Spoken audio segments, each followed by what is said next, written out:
Hello everyone and welcome to our very first episode of our new series, Worlds Apart. And we're going to begin with a science experiment today. Yeah, so like myself, I know that most of you would probably wake up in the morning and have some wonderful cereal. But have you ever stopped to ask the question why you have it with milk? So this morning, we're going to try cereal with a range of different things. It froths as we mix it. It's actually okay. The creaming soda overpowers the Nutri-Grain, I feel. That was look, it's gone like brown. Oh. That was gross. That is by far the worst thing to have with... Yeah, it looks a little bit like urine. Oh, it just falls apart. The peach is ruining everything. Oh man. Okay. With 25% fruit juice. Tangy. Out of date milk. Nutri-Grain. Cheers to that. That's the worst one. Have with Weet-Bix, yeah. Oh, that was worse. Well, I thought that was so gross. That was yuck. Straight up from the tap. It just feels like I'm having just plain fibre. Not even that, just cardboard. Yeah, that's what cardboard tastes like. Oh. It's so hard to swallow. That's bad. I don't know how that so makes it bad. It's like having a hot chocolate that you've left for 5 days. It's worse the second time if you want to try it. It looks so gross. It just looks like death. That's gross, but I'm going to give it a go. That's so bad, and it's just the texture. Oh, that's it was bad the first time, but the second time it was soggy as well as bad. It was like having an insect in your mouth. Yeah. Oh my goodness. This looks like baby food. This looks Breakfast of champions right here. Yeah. Oh. It's so bad. That's useless. Well, that was disgusting, and I never want to try that ever again. Yeah, me neither. You know, it's definitely all better with milk. And you know, scientists have actually proved this, and here's what one scientist had to say about it. The plasticizing effect of water softened the carbohydrate/protein matrix, including partial collapse of the porous structure and eventually disintegration of the whole piece through deep cracks. I'm observing that right now. Milk, the fat, and other solids become deposited on the flake surface, hindering liquid infiltration. Yes, they literally got microscopes and looked at cereal to see how it was affected by milk and water. Well, they didn't have to do the research because I already knew that milk was the best thing to have with cereal. There you have it. Science proved it. We proved it. You don't need to try it, but if you want to, go for your life. But I would not recommend. Definitely don't do it. Please save yourself.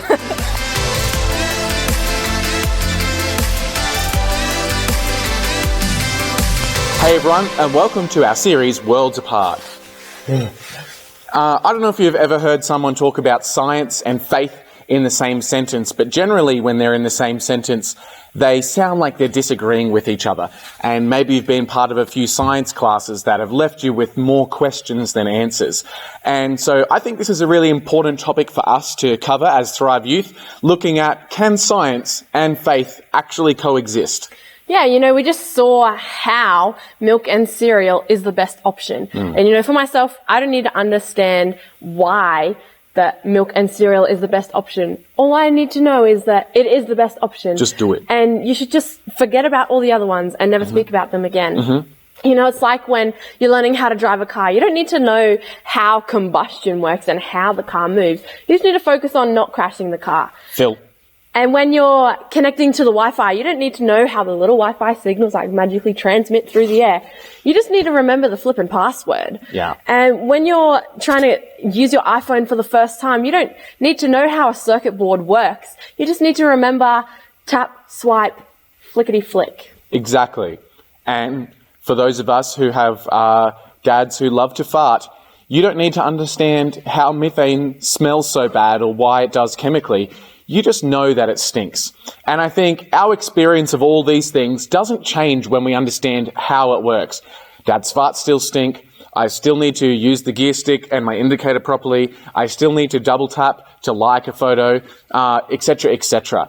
Our experience doesn't really change. And I think when it comes to God, when we understand how the universe works, when we understand how science works, it doesn't change our experience of God, really, even though sometimes it can look like what we see in the Bible is different to what is played out in science. So, for example, in Job, it talks about how God stretches out to the ends of the earth.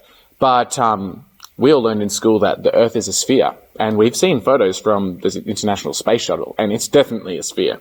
Yeah, and Isaiah writes how God is going to call the 4 tribes of Judah from the corners of the earth. But I'm pretty sure the earth doesn't have any corners. And so some people might look at this and look at the Bible and be like, well, it's wrong about science, so it must actually be wrong about God as well. But what we have to keep in mind is that the authors of the Bible weren't writing a scientific textbook. What they were actually writing was poems, and they were singing of God's praises, and they were standing in awe and wonder of God. They didn't need to understand how the universe all came together. They just needed to understand who God was.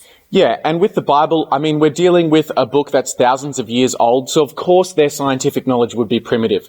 And they're just using the best terms that they can think of for their day that explains how big God is. And so of course we're going to find scientific errors in the Bible. But the point is, the Bible is not trying to put forward any new scientific theories. Even in Genesis chapter 1, verse 1, we see it says, "In the beginning, God created the heavens and the earth." Now, right away, there's no explanation about how it was created, but it does tell us who created it, and that's God. And I think this gives us a good indicator of how the place that science and faith has in our lives. And faith is answering the question of who God is, how big he is, how amazing he is, the character he is that he has, the love that he has for our life. And science is continually discovering and answering the question of how everything works together. And I think the more that we put science and faith in their proper place like that, the more that we're going to fall in love with God and just understand him on a whole new level. Tonight, we want you to be able to walk away with the understanding of the power of questions. And the first thing we need to know is how to ask the right questions. And, when we're looking at the Bible, we need to be asking who God is. And when we're looking at science, we need to be asking how everything works. Yeah, and I think we can get led astray when we begin to ask the wrong sorts of questions. A question I've heard before is, did God really create the earth in 7 days? And, Genesis isn't trying to write any sort of scientific theory about that. It's just trying to show how big God is and how God was the start of it all. And so I think when we understand that, then we can really begin to get the point of the story. And, something else would be, Jonah in the belly of the whale. Did he really survive for 3 days inside a fish?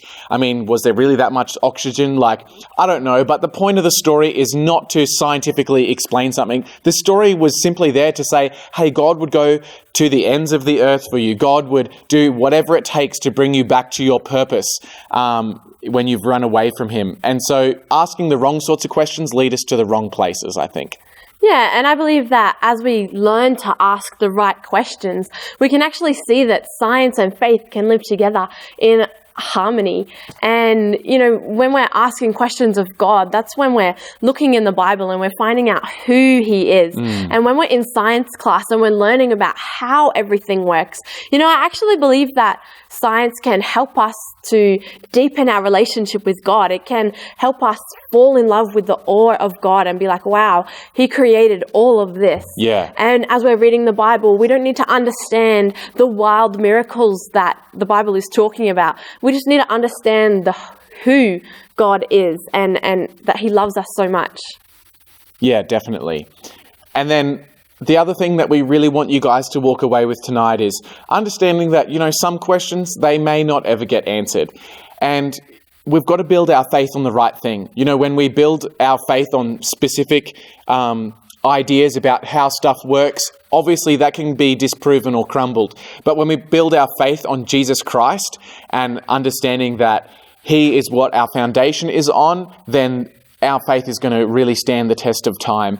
And so, you might not ever understand how the world was truly created. You might not ever understand the intricacies of the universe. But if your foundation is built on Jesus, then you're really going to do well. And so we really want to encourage you guys, put science and faith in the right place in your life and you're going to find that both of them are going to seriously deepen your relationship with God. And I think you're going to find that science and faith, they really can coexist.